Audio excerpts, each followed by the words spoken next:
there should be a focus on those. We also see policy names.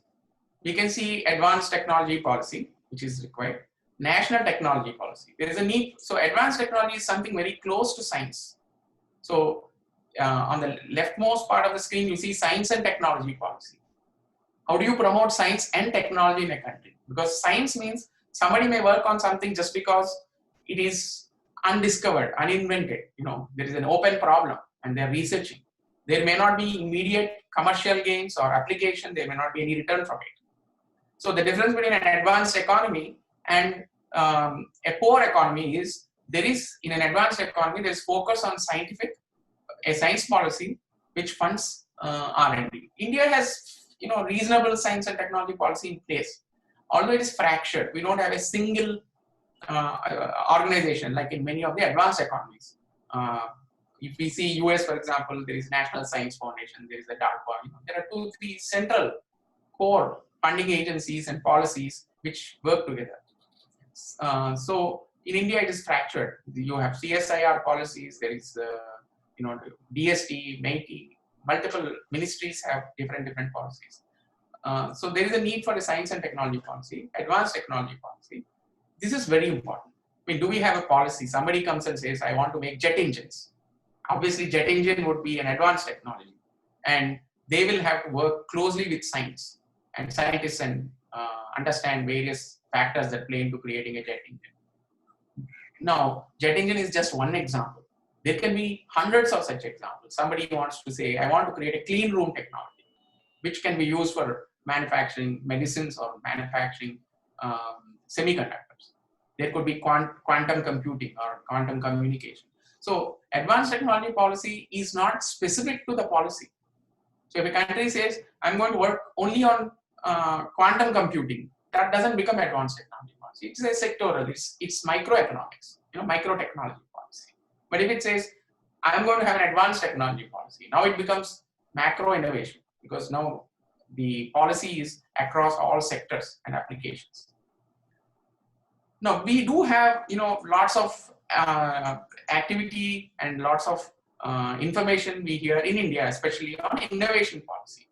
So innovation policy, if we really see, is connecting the innovation and enterprise and helps in creating the advanced economy. So there is a need for innovation policy. And obviously we need foreign trade and investment policy. These are well developed in most countries, including India. But this policy cannot be a standalone policy. One of the things is I am an admirer of complex systems, and you can see this whole thing is a complex system.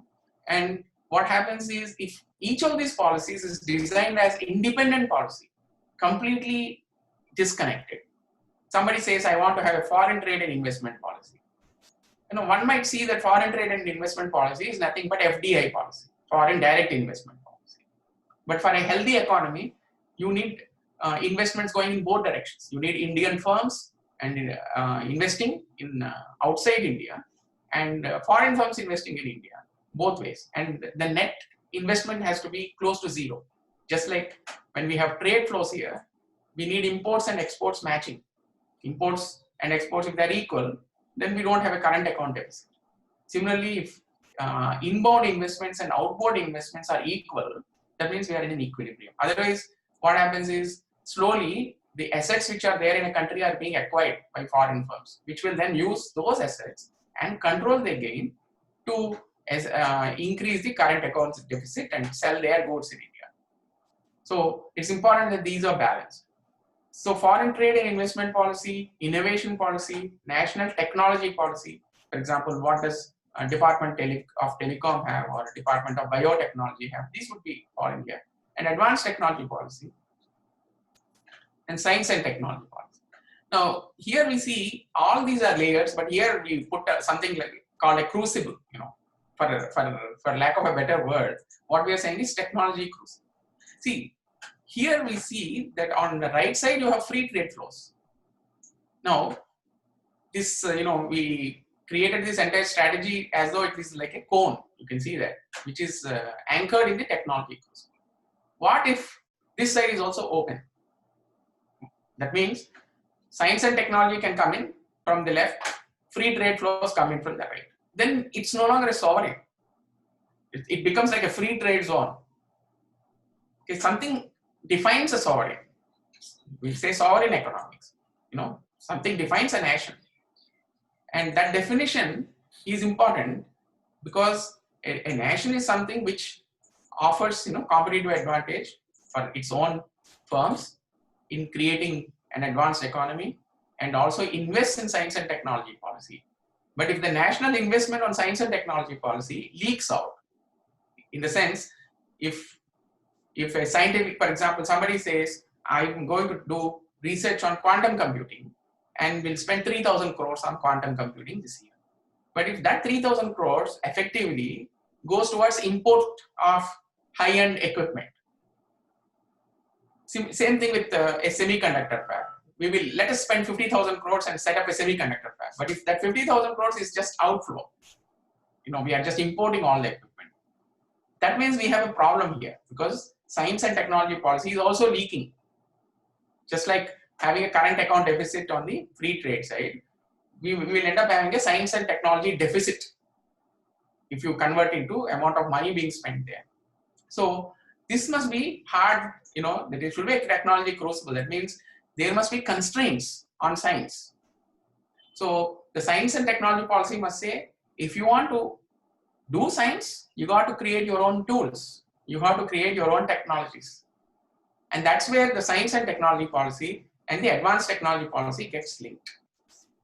If a scientist can simply import everything, they don't have any incentive to work with advanced tech firms in India. And if there are no advanced tech firms in India, then there is no competitive advantage for innovation and enterprise.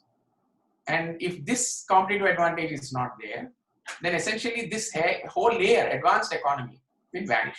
So we just have a free market and everything will be imported. So there will be current account deficit here. And to match that, we will have foreign direct investment as the primary foreign investment policy. We will not have Indian firms investing outside.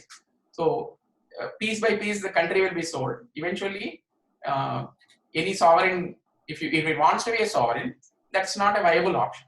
You can't keep selling a part of the country. So part of the country is not just lost on a border with a foreign country. It happens every time there is FDI and there is no matching outward or ODI, outward direct investment. So this is Arka vyuha. So it has several elements, as you can see: an advanced technology monitor, a national science and technology foundation, then the National School of Innovation Economics. We see several policies: science and technology policy, advanced technology policy, national technology policy, innovation policy, and foreign trade and investment policy. And anyone who looks at the government in India can see that these policies happen in various ministries. Although, there is a cabinet and people actually look at all these policies in any country, including India, these fall into various ministries. So these policies would normally be created by the ministries and advanced, and they would be, approved. So somebody doing a foreign trade policy may not care about advanced technology policy, or they may not even know what the science and technology policy is. But that's not an option. So that's why we say it has to be a vyuha. So policies, it is like, competitive advantage, global economics is like, there is a, I don't want to use a word war, but there is a competition. It's like a sports competition. So many countries are competing, and this is a big competition. The global economy is nearly $80 trillion, which is in current at current conversion rates, it amounts to 80 into 75. So that's a big number. We are talking about close to 6,000 trillion rupees, and 6,000 trillion rupees is same as 6,000 Mahapadma. So Mahapadma is trillion. So that I keep promoting the word every time. So one Mahapadma is 1 trillion. Okay. So this is Arka vyuha. It says how to face global competition, free trade flows by actively promoting advanced technologies. Because these advanced technologies are the crucial elements which offer the national economy a competitive advantage. Sorry, I'm trying to highlight this part here. Competitive advantage. Okay. So this is my introduction overview. If it becomes interactive after that, that will be great.